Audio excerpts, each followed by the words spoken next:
Let us pray. Gracious Father, may the words that is uttered through my mouth be blessed and cleansed with your precious blood, even as all who listen will be able to grasp this message. Amen.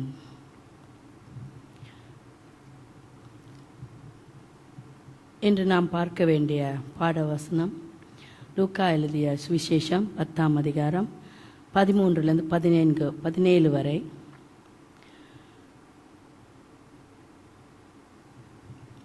Jesus' ministry among marginalized women. ஒதுக்கப்பட்ட பெண்கள் மத்தியில் இயேசுவின் பணி எவ்வாறாக இருந்தது என்பதை பற்றி இன்று நாம் பார்க்க போகிறோம். ஒதுக்கப்பட்ட அல்லது marginalized என்றால் என்ன?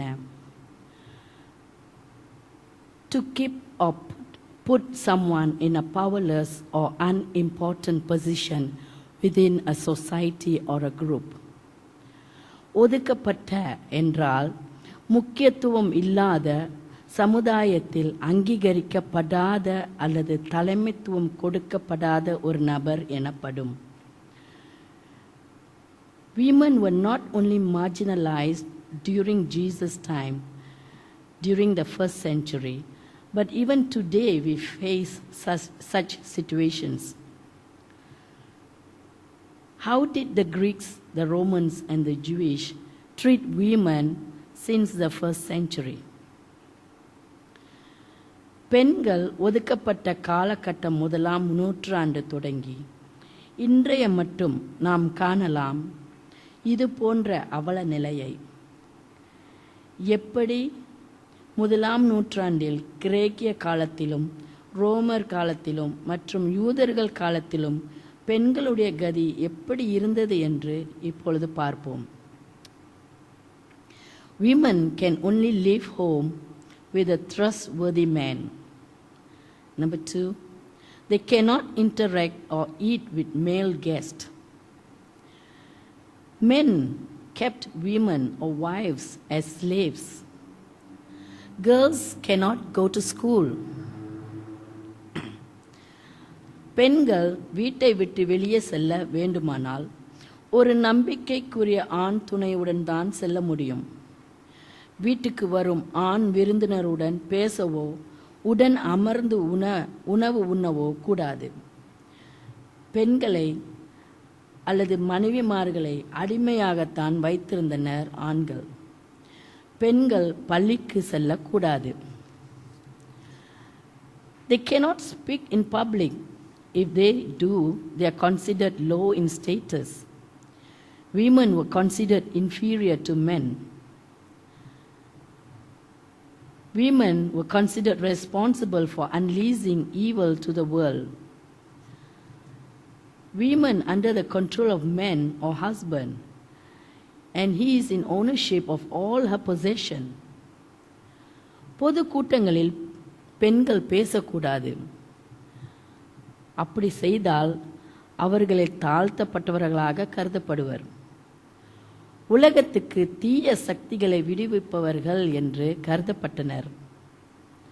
பெண்கள் அல்லது மனைவிமார்கள் கணவரின் கூலியாக கருதப்பட்டால் அவளுடைய சொத்து ஆஸ்தி அவளுக்கு சொந்தமல்ல.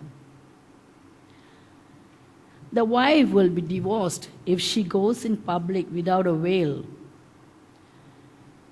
She cannot read the Bible or the Torah aloud. Synagogue worship was segregated. மனைவியானவள் தன் தலையில் முக்காடு இன்றி சென்றால் அவளை அப்போதே விவாகரத்து செய்ய கணவனுக்கு முழு உரிமை உண்டு. வேதாமத்தை சத்தமாகவோ அல்லது உறக்கமாகவோ படிக்க முடியாது. விசுவாசிகள் கூடும் இடங்களிலும் பெண்களை ஒதுக்கினார்கள்.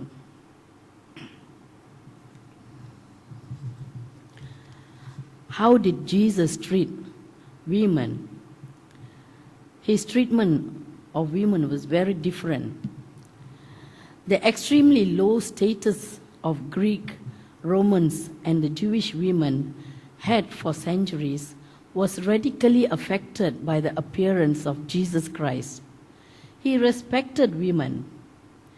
His actions raised the status of women, humane and respectful way. He responded to the Samaritan woman at the well, as we see in John 4. A man cannot talk or greet a despised woman. He went against the socio-religious custom by teaching a woman and publicly respond to him, as we see in John 11, 25, 26, Mary and Martha. பெண்கள் ஒதுக்கப்படும் அவல நிலை இயேசு கிறிஸ்து பிறப்புக்கு பின் மாறத் தொடங்கியது. அவர் ஊழிய காலத்தில் பெண்களை அவர் மதித்தார், மரியாதை செலுத்தினார், மனிதாபிமான இரக்க குணம் அவர்கள் மேல் செலுத்தினார். கிணற்று அருகில் சமாரிய பெண்ணுடன் யூதராகிய இயேசு பேசினார். யோவான் 4 இதை காணலாம். சமுதாய மத கோட்பாடுகளை தகற்றி உடைத்தார். மரியாள் மார்த்தாள் ஆகிய பெண்களுடன் கர்த்தர் பேசினார், கற்றுக் கொடுத்தார். இதை யோவான் 11, 25, 26 வசனங்களில் இதை பற்றி படிக்கலாம். All three of the gospel books note that women followed Jesus, a highly unusual phenomenon in the first century Palestine. Today this behavior may not be unusual, but in Jesus' time it was highly unusual. இயேசு கிறிஸ்து ஊழியங்களிலும் அவரை பின்பற்றி இடங்களுக்கு அதிகமாய் சென்றவர்கள் பெண்கள்தான். இந்த நவீன காலத்தில் இது போன்ற செயல் ஆச்சரியத்தக்கது அல்ல. ஆனால் இயேசுவின் காலகட்டத்தில் இது போன்ற செயல் சமுதாயத்தால் ஏற்றுக்கொள்ள முடியாத பழக்கம் ஒன்று. Only prostitutes and women of low status will follow a man without an escort. Some of them provided financial support for Jesus' ministry, as we see in Luke 8:3. First people to appear after his resurrection were the women, as we see in Matthew 28 and John 20. அதிக பெண்கள் இயேசுவுக்கு அவர் சீஷர்களுக்கும் பணம் போன்ற உதவி கொடுத்து ஒத்துழைத்தனர். லூக்கா 8:3 இதை காணலாம். இயேசு உயிர் தெழுந்தவுடன் அவரை முதலாவதாக காண வந்தவர்கள் பெண்கள்தான். மத்தேயு 28, யோவான் 20 இதை காணலாம். Jesus elevated the value of women that she was worthless. Jesus respected and gave status to women equal to men. Jesus commanded husbands to love their wives and declared equal worth. Women were in control over the property as men and allowed to be guardians over their children. ஆண்களுக்கு நிகர் பெண்கள், மேலும் அவர்கள் மரியாதைக்குரியவர்கள், மதிப்புள்ளவர்கள் என்ற முற்போக்கான சிந்தனையை விதைத்தார். மனைவிமார்களை சம உரிமை கொடுத்து அன்பு செலுத்த வேண்டுமென்று கணவன்மார்களுக்கு கட்டளையிட்டார். சொத்து சுகங்களுக்கு அவர்களும் பங்காளிகள் என்றும் மற்றும் குழந்தைகள் வளர்ப்பிலும் சம உரிமை கொடுத்தார். Husband and wife were recognized as equal partners. Women were given the authority to select men of their own choice for marriage. It was during the time of Jesus ended the ancient practice of marrying child brides. Many men or heroes, including biblical heroes, had multiple wives, but Jesus made clear that this was not or never God's intention. He said that 2, not 3 or 4, will become one flesh. இயேசு கிறிஸ்து காலகட்டத்தில் கணவன் மனைவி சம உரிமை கொண்டவர்கள் என்னும் குழந்தை திருமண பழக்கத்தை ஒழிக்கப்பட்டது. கணவனுக்கு பல மனைவிமார்கள் இருந்தனர். வேதாகமத்தில் தொட்ட தெளிவாக கூறப்பட்டுள்ளது, இருவரும் ஒன்றாக இசைந்து வாழ்வர். அங்கு 3 அல்லது 4 பேர்கள் இசைந்து வாழ்வர் என்று கூறவில்லை. ஒருவனுக்கு ஒருத்தி என்பதை இயேசு வலியுறுத்தினார்.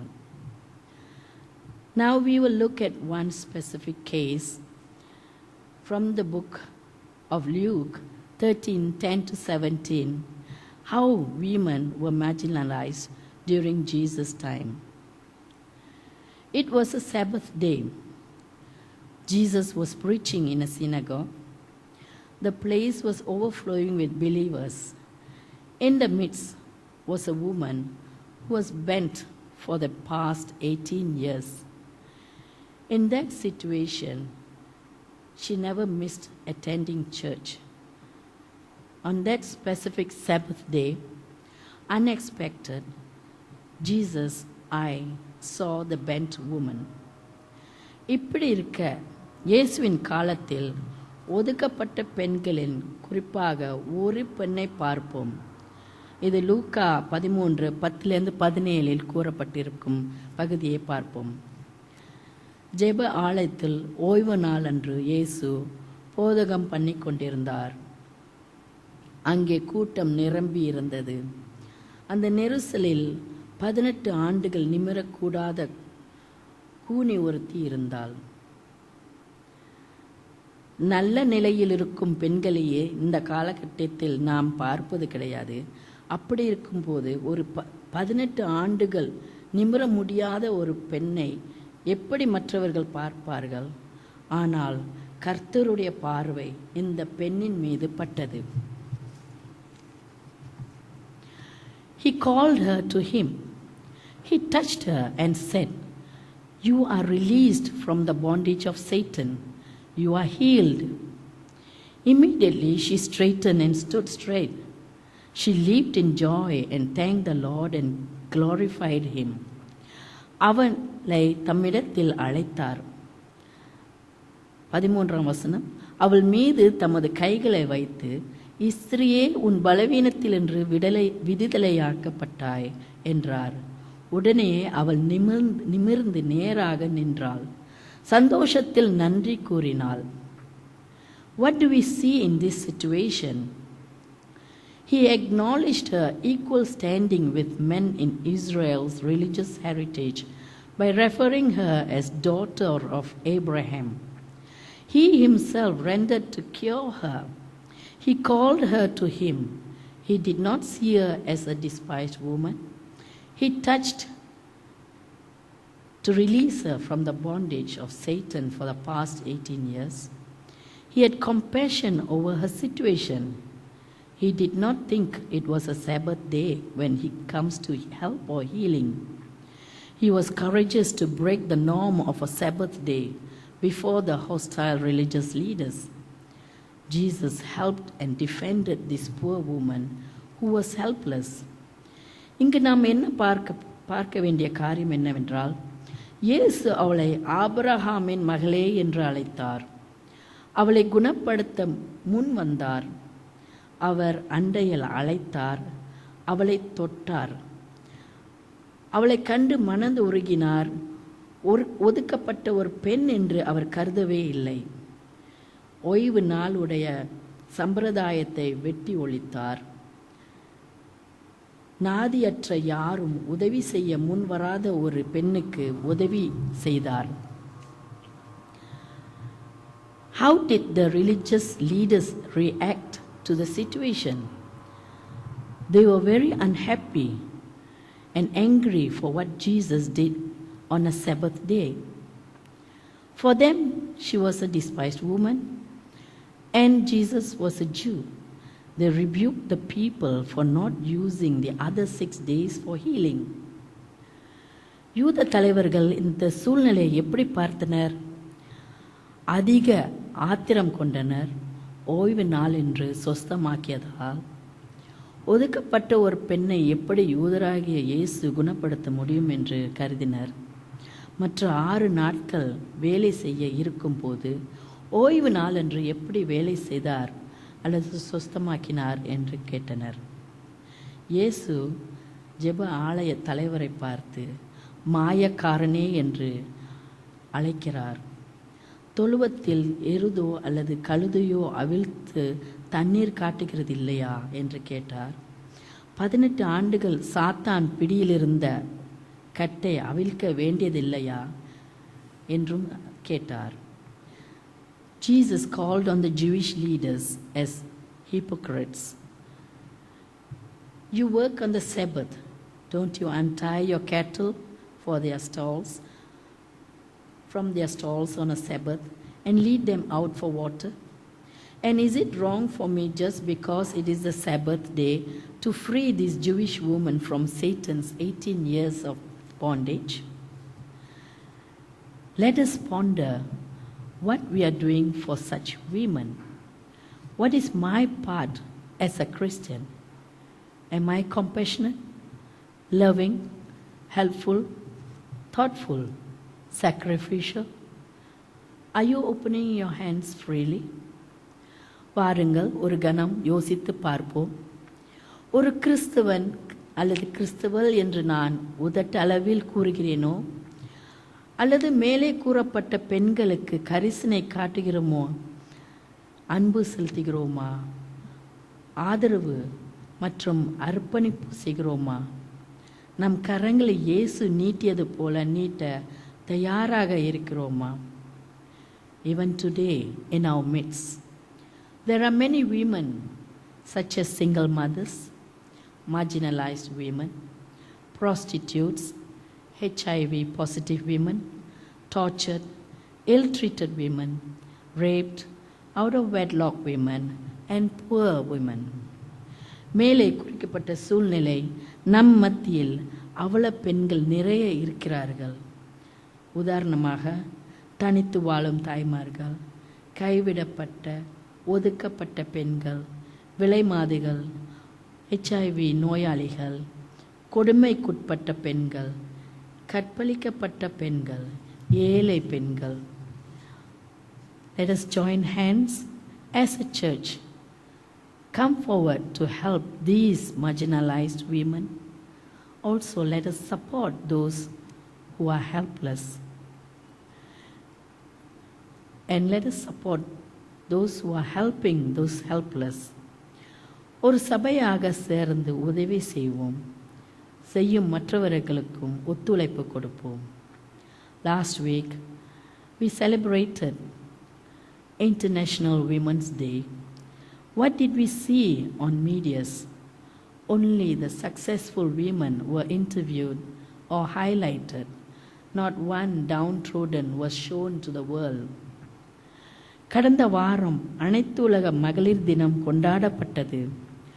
ஊடகங்களில் யாரை உயர்த்தி காட்டினர்? சமுதாயத்தில் உயர்ந்த இடத்தை அடைந்தவர்களையும் வெற்றி பெற்றவர்களையும் அல்லவா காட்டினர். ஒதுக்கப்பட்ட வெற்றி பெறாத பெண்களையாவது யாராவது ஒருவரையாவது உலகம் பார்த்ததா? Who else if not for us to help these marginalized women? ஒதுக்கப்பட்டவர்களுக்கு உதவ நாம் இன்றி வேறு யார்? Let us pray. ஜெபம் செய்வோம். இரக்கமும் கரிசனையும் கொண்ட எங்கள் மத்தியில் அசைவாடும் அன்பின் தெய்வமே, இந்த அருமையான நேரத்திற்கு நன்றி அப்பா. நாங்கள் ஒவ்வொருவரும் ஒதுக்கப்பட்ட பெண்களுக்கு உதவி செய்ய எங்கள் சிந்தனையும் செயலையும் பக்குவப்படுத்தும். இந்த கரிசனை மாதத்தில் சோஷியல் கன்சர்ன் மந்த் அன்று